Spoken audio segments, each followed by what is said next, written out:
Parliamentary രംഗത്ത് നടത്തിയ മികച്ച പ്രകടനത്തിനുള്ള അംഗീകാരമാണ് കൊല്ലത്ത് കെ പ്രേമചന്ദ്രന് 4ാം ഊഴത്തിലും ലഭിച്ചിരിക്കുന്ന മുന്നേറ്റം.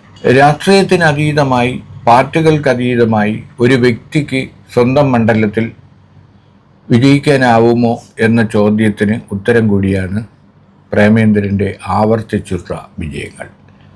കാരണം കൊല്ലത്ത് കഴിഞ്ഞ 3 തെരഞ്ഞെടുപ്പുകളിൽ പരനാറിയെന്നും നികൃഷ്ടജീവിയെന്നുമെല്ലാം വിളിച്ച് മുഖ്യമന്ത്രി പിണറായി വിജയൻ തന്നെ അധിക്ഷേപിച്ച് രംഗത്തിറങ്ങിയിട്ടും MA ബേബിയെ പോലുള്ള പോളിറ്റ് ബ്യൂറോ അംഗത്തെ പരാജയപ്പെടുത്തിയ പ്രേമചന്ദ്രനെ തളയ്ക്കാൻ ഇത്തവണ രംഗത്തിറക്കിയത് സിനിമാ താരം ആയ മുകേഷിനെയാണ്. MLA കൂടിയായ മുകേഷ് ജനങ്ങൾക്കിടയിൽ സ്വീകാര്യനാണ്.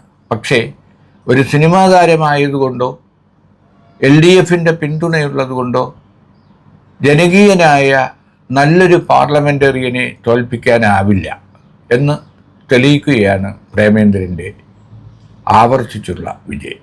മറ്റൊന്ന്, മോദി ഇക്കുറി ഉച്ചയൂണിന് പാർലമെൻറ്റ് ക്യാൻറ്റീനിലേക്ക് പ്രേമചന്ദ്രനെ ക്ഷണിച്ചപ്പോൾ അത് വലിയ വിവാദമായിരുന്നു.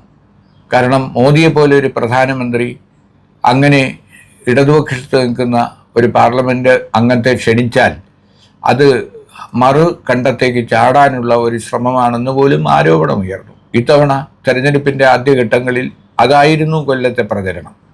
പക്ഷേ അത്തരം പ്രചരണങ്ങൾക്കൊന്നും തന്നെ പ്രേമചന്ദ്രൻ്റെ ജനസ്വാധീനത്തെ, വിജയസാധ്യതയെ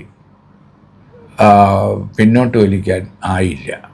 ഇത് നമ്മുടെ പൊതുപ്രവർത്തകർക്ക് ഒരു മാതൃകയാണ്. ജനങ്ങൾക്കിടയിൽ നിന്ന് സത്യസന്ധമായി പ്രവർത്തിച്ചാൽ അവർക്ക് ഏത് ഘട്ടത്തിലും ജനങ്ങൾ അവരോടൊപ്പം നിൽക്കും എന്നതിന് തെളിവാണ് പ്രേമചന്ദ്രൻ.